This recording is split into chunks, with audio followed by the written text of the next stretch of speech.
现在越来越多的父母愿意让小动物陪伴孩子成长，但是又有这样那样的担心，所以我们建议父母在决定为孩子养一只猫咪前，先带着小朋友到正规的猫咖店里和猫咪们进行第一次约会，在安全的环境下，先让小朋友学会如何快乐地和猫咪相处。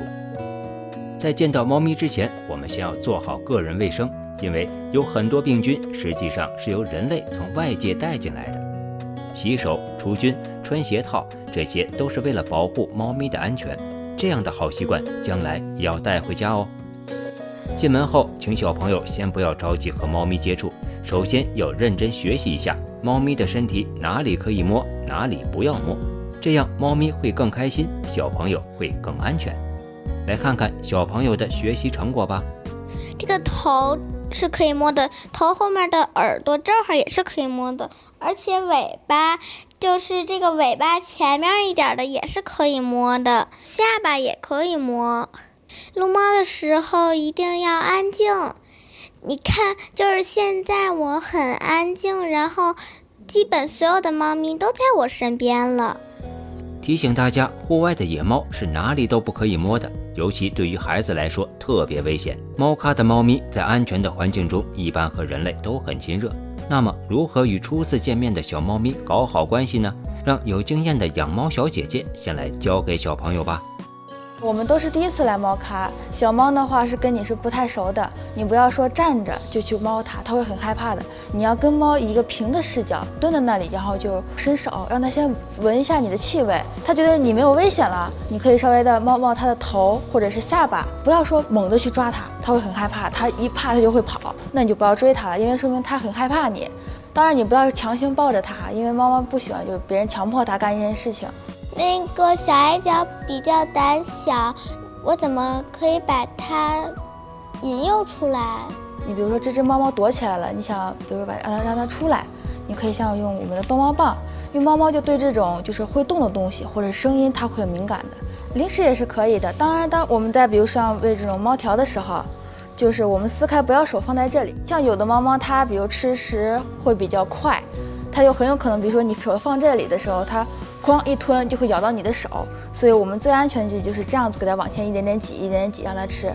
如果我在跟猫咪玩耍的过程中被猫咪抓到或者咬到了，应该怎么办呢？然后这时候就比如说这种就是像猫咖里的猫猫把你挠了的话，你不用担心说得狂犬病什么，因为它的疫苗都是齐的，因为它不齐的话也不会让它出来营业的，就你不用说害怕或者怎么样的，你可以跟我们的工作人员说一下，然后他会带着你去把你的就是挠到的地方拿清水洗一洗，然后拿碘伏或者酒精给你消下毒的，就是会给你处理好的。就你不用说就是我被猫挠到了我会怎么样，就是不要那么就是害怕。学习了和猫咪相处的基本常识后，就是孩子们实践的时候了。和小动物相处可以锻炼孩子们沉稳的性格，因为毛毛躁躁的孩子，小猫咪是不愿意和它玩耍的。而学会了如何拥抱猫咪的孩子，性格肯定特别温柔。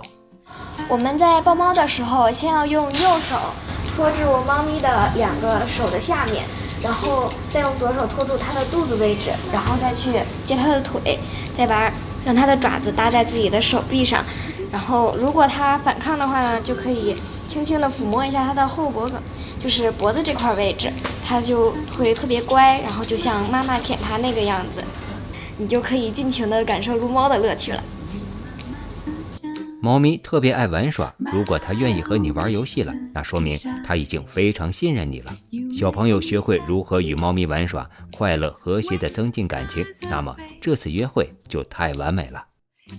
有的猫咪爱奔跑，有的猫咪爱跳高，有的猫咪喜欢依偎在人的身上睡大觉，有的猫咪就喜欢被人使劲的抚摸。和猫咪玩耍的过程就像是在发现新大陆，这对小朋友来说是一个充满惊喜的历程。今天的主人必修课是送给未来的小主人的，尽情享受撸猫带来的奇妙之旅吧。